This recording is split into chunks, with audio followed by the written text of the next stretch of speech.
मुख्यमंत्री योगी आदित्यनाथ ने गुरु पूर्णिमा के अवसर पर महंत दिग्विजयनाथ स्मृति सभागार में श्री राम कथा के समापन पर व्यासपीठ की आरती की। आपको बताते हैं कि गुरु पूर्णिमा के अवसर पर गोरखनाथ मंदिर में 15 जुलाई से श्री राम कथा चल रही थी, जिसका समापन मुख्यमंत्री योगी आदित्यनाथ ने आज कथा व्यास बालक दास महाराज की आरती करके किया।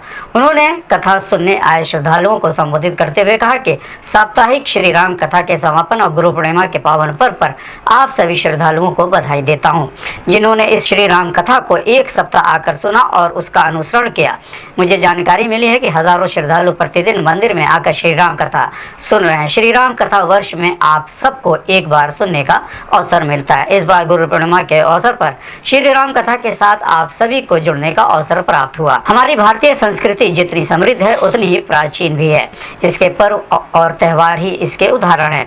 अनेक पर्व और त्यौहार भारत और सनातन धर्म को उसके इतिहास की किसी न किसी महत्वपूर्ण कड़ी के साथ जोड़ते हैं।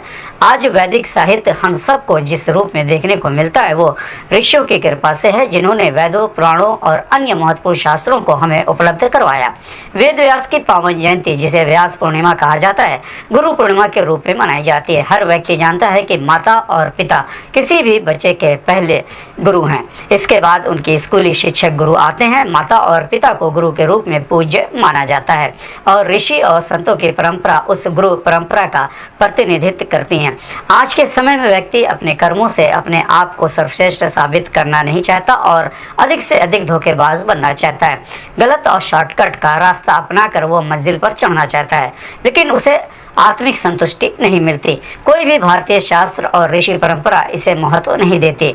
इसलिए हमें ध्यान रखना हो कि शास्त्रों और ऋषि परंपरा के वचनों का पालन करते हुए भारत के अवतारी विभूतियों का अनुसरण करते हुए जो आचरण करें वो हमारे लिए और हमारे परिवार के लिए अनुकूल है। हमारा कर्म राष्ट्र और धर्म के लिए अनुकूल होना चाहिए। 5000 वर्ष पहले महर्षि वेद व्यास इस धरती पर थे। उन्होंने कई पीढ़ियों का प्रतिनिधित्व किया, सभी ग्रंथों को संग्रहित किया और उन्हें वर्तमान पीढ़ी के लिए अनुकूल बना दिया।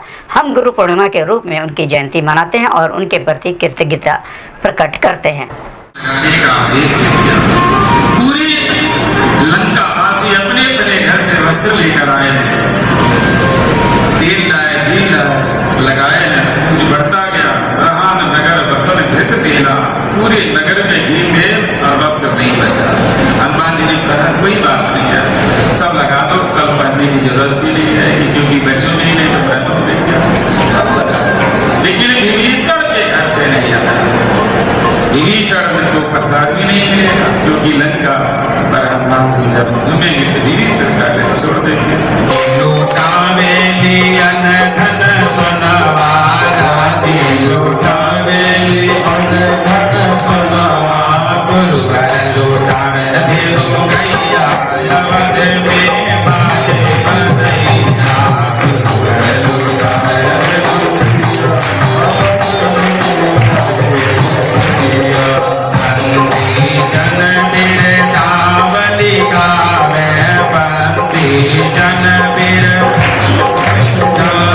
आप सभी श्रद्धालुजनों ने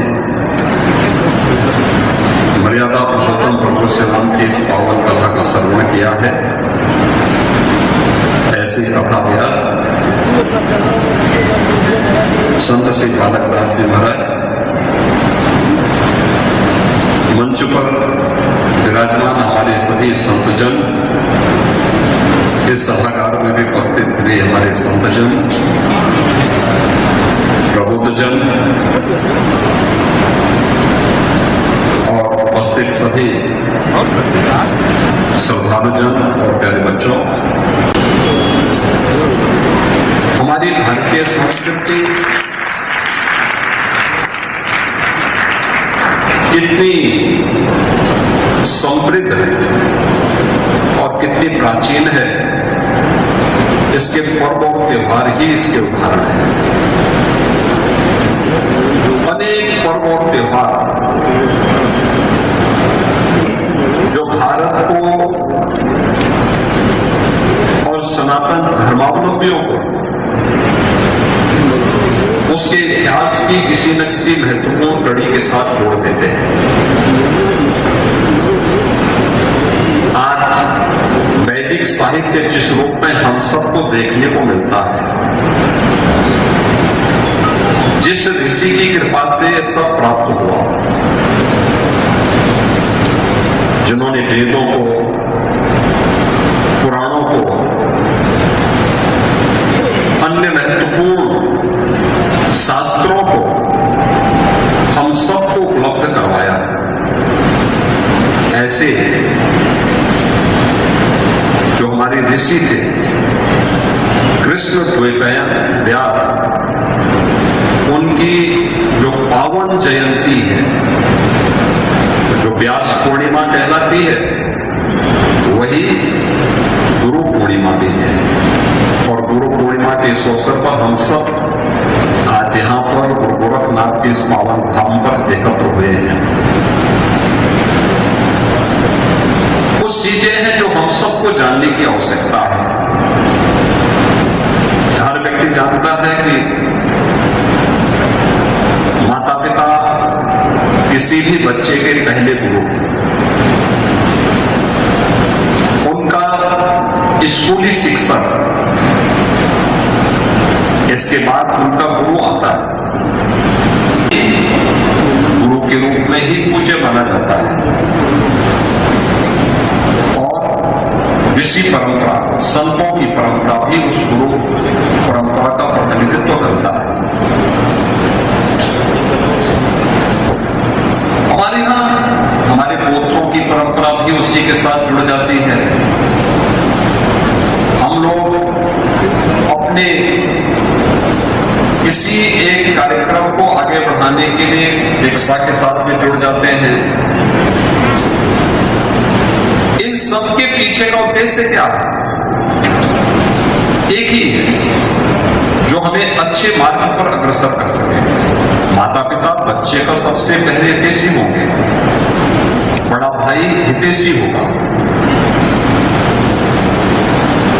परिवार के बड़े बुजुर्ग हितैषी होंगे, स्कूली शिक्षक हितैषी होगा, पुरोहित कुलगुरु हितैषी होगा, ऋषि परंपरा हितैषी रही होगी। इसीलिए हमने उसे गुरु के रूप में मान्यता देकर के अपने कर्मों से अपने आप को सर्वश्रेष्ठ साबित नहीं करना चाहता। वो आधिकारिक धोखेबाज बनना चाहता है, गलत तरीके से अपना करके अधिक से अधिक समृद्धि का मार्ग अपनाना चाहता है, गलत तरीका अपना करके, शॉर्टकट का रास्ता अपना करके वह मंजिल में चढ़ना चाहता है। वह कभी उसको आत्मिक संतुष्टि प्रदान नहीं कर सकता, कभी नहीं कर सकता। कोई भी भारत का शास्त्र इस बात को महत्व नहीं देगा, कोई भी भारत का ऋषि परंपरा इसको कभी महत्व नहीं देगी। और इसलिए हम सबको इस बात को ध्यान में रखना होगा कि हमारे लिए, जो मेरे लिए अनुकूल हो, शास्त्रों के वचनों का पालन करते हुए, मेरी ऋषि परंपरा के वचनों का पालन करते हुए, भारत के उन अवतारी विभूतियों की वचनों का, उनकी मर्यादाओं का, उनके कर्म का पालन करते हुए हम जो आचरण करें वह मेरे लिए भी अनुकूल हो, मेरे परिवार के लिए भी अनुकूल हो। लेकिन केवल मेरे परिवार के अनुकूल हो और समाज के लिए अनुकूल न हो, तो फिर आपका उससे भी उपकार नहीं होने वाला। हमारा कोई भी कर्म हो जो समाज के लिए अनुकूल होगा, राष्ट्र के लिए अनुकूल होगा, धर्म के लिए अनुकूल होगा, वह आपके लिए भी अनुकूल अवश्य हो जाएगा। और इसीलिए कोई भी कर्म करे, सनातन धर्म की इतनी लंबी परंपरा, इतनी समृद्ध परंपरा, 5000 वर्ष पहले महर्षि वेदव्यास इस धराधाम पे थे। एक लंबे समय तक उन्होंने उस कालखंड में समय कई पीढ़ियों का प्रतिनिधित्व किया, सभी ग्रंथों को संग्रहित किया, वेदों को, पुराणों को, उनका संग्रह करके उसे लिपिबद्ध करके वर्तमान पीढ़ी के लिए उसे अनुकूल बना दिया।